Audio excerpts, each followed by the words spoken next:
Hello there, and welcome back to Sonya Maya Psychology, a place where I talk about psychology, sex, and relationships. So, if you like that kind of content, hit that like, hit that subscribe, turn on bell notifications. This is where you ask the clinician. Actually, Fan Pal is where you ask the clinician for topic requests, and I answer them. So, somebody specifically on my Fan Pal last week asked me about specific positions that are better for those who have a smaller penis and or have a curvier partner. So I'm going to talk about some positions that could totally benefit your sex life if you have a smaller penis or if you have a curvy partner or both. So let's get into it, shall we? Yes, we shall. First, before I get into the positions that I recommend for a smaller penis, I want to say if you are dating a vulva owner, definitely practice the art of breakfast of champions before penetration. Okay. It's easy to remember because breakfast of champions, first thing in the morning, right? So, thinking of breakfast first, eat out your partner before penetrating her because most women are able to have multiple orgasms and they're going to enjoy the penetrative part more effectively if you've already given her pleasure with your mouth. The first one I want to start with might sound pretty obvious, but it's important to keep in mind. Good old doggy style. But the way that you modify the doggy style does matter. You want to have the receiver on the bed leaning on their forearms. So if she's on her forearms with her back arched up, it's going to give you a lot more leverage, you know what I mean? And there's not going to be a barrier. You're going to be able to have deeper penetration. And in this position, I can't really think of a situation where the curviness of a partner receiving would interfere with getting in deep. I also like to recommend that people use a vibrator on the clitoris for the receiver because hell yeah, doggy style can be very, very intense even with a smaller penis, depending on the deepness, okay? So using some stimulation on the clitoris could definitely go a long way. Let's talk about number 2, the splitting bamboo, okay? I want you to think missionary, right? But you're going to take one of her legs and put it over your shoulder like you're splitting bamboo. First, what I want you to do is put one or two pillows under her butt.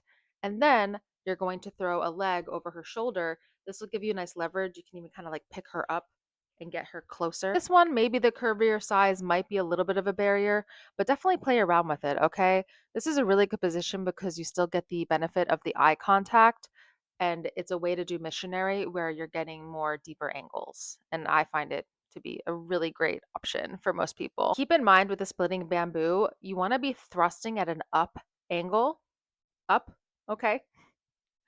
Because you want to be focusing on stimulating the upper wall of the vaginal canal, which is where the G area or the G spot is. So keep that in mind. Thrusting up. Okay. All right. Let's talk about number 3, reverse cowgirl. And I believe the fan pal person did say that this was a specific challenge for them. But some things to keep in mind with reverse cowgirl that might be really helpful is first off, I don't think people talk about this enough, but there's something to be said about the person on top having high, thick knee socks, and it gives them leverage. So try it out, trial and error, see if it helps. Having thick, high knee socks, first off, I think it looks super hot.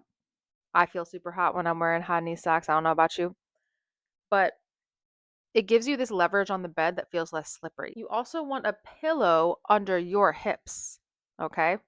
So if you are someone that has a harder time penetrating from the bottom in reverse cowgirl, put a pillow, maybe 2 pillows under your hips while she's riding you. Okay. And just try it on for size. Okay. And then adding the socks might really help with that too. And maybe reverse cowgirl isn't for you, especially given the comfort level of the person on top. But maybe try those 2 modifications and see if that helps. Another one, number 4, is called Magic Mountain. This would probably work best on a couch. The way it works is the receiver is in front. So kind of think like almost like spooning or doggy style wise, but you're on a couch. So like if you were on this couch, you'd be facing that way. Okay. And you're going to have a bunch of pillows in front of the receiver for leverage. Okay. So you could probably do it on a couch without the pillows, but the pillows gives you more leverage. You know what I mean? You're going to be entering from the back, almost like a spooning position, but while you're on the couch and with pillows in front of you. So that's another one to try. This one's pretty obvious. Number 5, spooning. Love a good spoon. Okay. This actually narrows the vaginal canal, which actually helps anyone who's a little bit smaller feel a bit bigger, which is nice. There is a variation to this called side honey. It is spooning, but the receiving partner lies on their side with their legs together and their knees bent. The penetrating partner gets on one knee from behind with the other leg bent and their foot placed on the bed for balance. I would say that a spooning or a side honey would be a really good opportunity to use a vibrator. I find any type of sex from the side, whether it's spooning or whether it is sex from the side where it's like you're doing spooning, but there's a bit more of an angle with like one leg up. I love that position. That's a really good time to add in a magic wand. You could also add in a vibrating cock ring.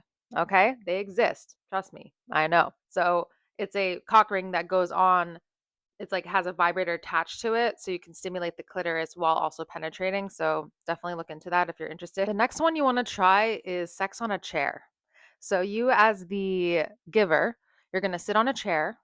You're going to have your partner facing you, kind of like, cowgirl, right? But you're on a chair. And then she's going to be riding you. But keep this in mind. This is important, okay? Pay attention to this part. Typically, when women or vulva owners start riding a dick, they think like up and down, right? But I want you to guide her hips to go back and forth.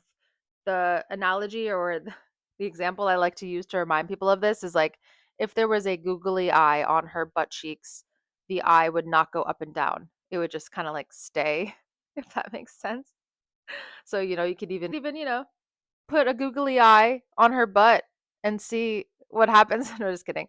To see if they're doing it right. But yeah, side to side because she's more likely to hit the G spot. You could actually make her squirt this way if you wanted to from a certain angle, even with a smaller penis. It is possible.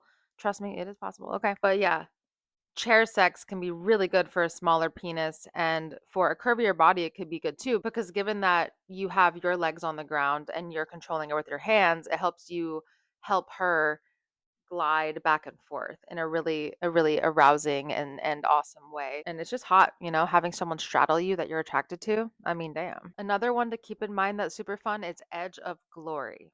So this is going to be the receiver laying on the bed, but the butt is going to be close to the end of the bed, if you can imagine that. So think like almost like you were going to do her doggy style on the side of the bed, but she's flipped over. So she's on her back and you have her legs in the air and you're on the edge. And the reason why it's helpful to be on the edge is because you can actually pick her body up depending on, it really does matter the height of your bed in this scenario. You want to have a height of the bed that makes sense, right? Because if you have like a mattress glued to the ground, it's going to be harder to do this, right? But if you have one that makes sense, then you can actually kind of like pick her legs up and use that as leverage. That could be a really good one too, edge of glory. And you want her legs to be resting on your shoulders for that leverage, but then you can like, move her buttocks the way that you'd want to, you know what I'm saying? Lastly, I would love to talk about cowgirl, just traditional cowgirl tips if she is curvier, things to keep in mind. First off, like I've said before, in a regular cowgirl, which is pretty much reverse missionary,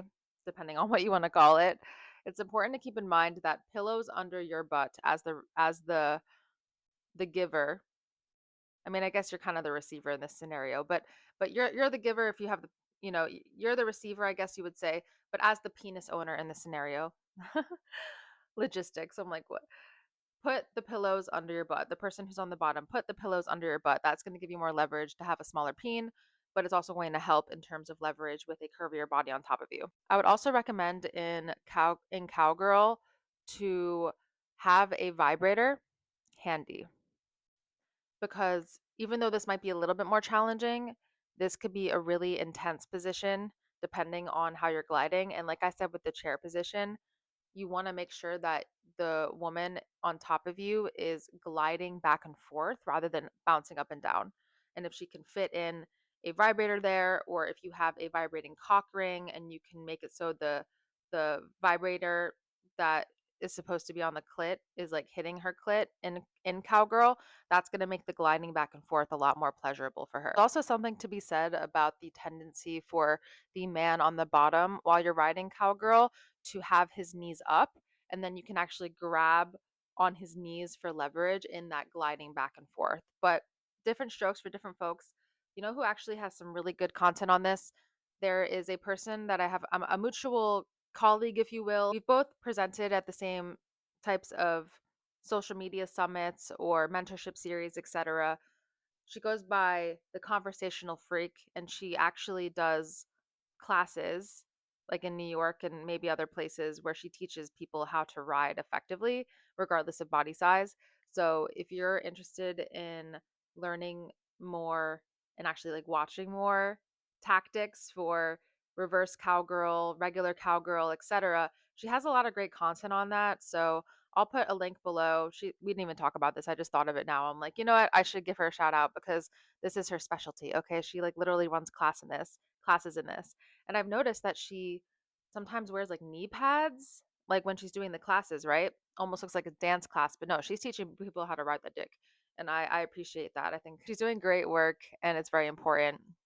And I definitely want to attend one of those classes one day because, I do research on this stuff and I have my own experiences. Never taken an in-person riding class. I mean, horseback riding, yeah, but not not that kind of riding. But anyways, I hope you learned something new from this video. Let me know which positions you've already tried and maybe some positions that you do want to try. They're like, oh wow, I didn't even know that was a thing.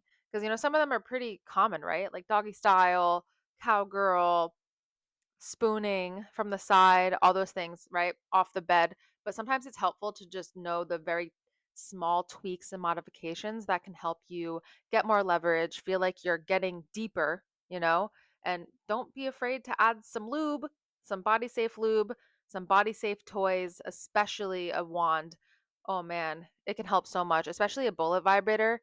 Oof, but a magic wand is nice because it's easier because you can like hold a wand, where it's a bullet, you have to like hold it directly to the clitoris. So I prefer that more so for like the triple threat, which I've talked about before. It's like I came up with it, but if someone's giving head, breakfast of champions, eating a pussy, and then you put a bullet vibrator while it's the licking and the fingering is happening, super duper pleasurable, very explosive sensation there. Okay. But anyways, again, I'm Dr. Sonya Maya, Ask the Clinician. Thank you so much for watching Sonya Maya Psychology. If you want more videos like this, I post every Sunday educational videos about sex, psychology, and relationships. So I hope that you like and subscribe and turn on bell notifications for more videos. And yeah, everyone make pleasurable decisions and decisions because you deserve it. And if you want to request any topics, then hit up my fan pal. Thank you so much.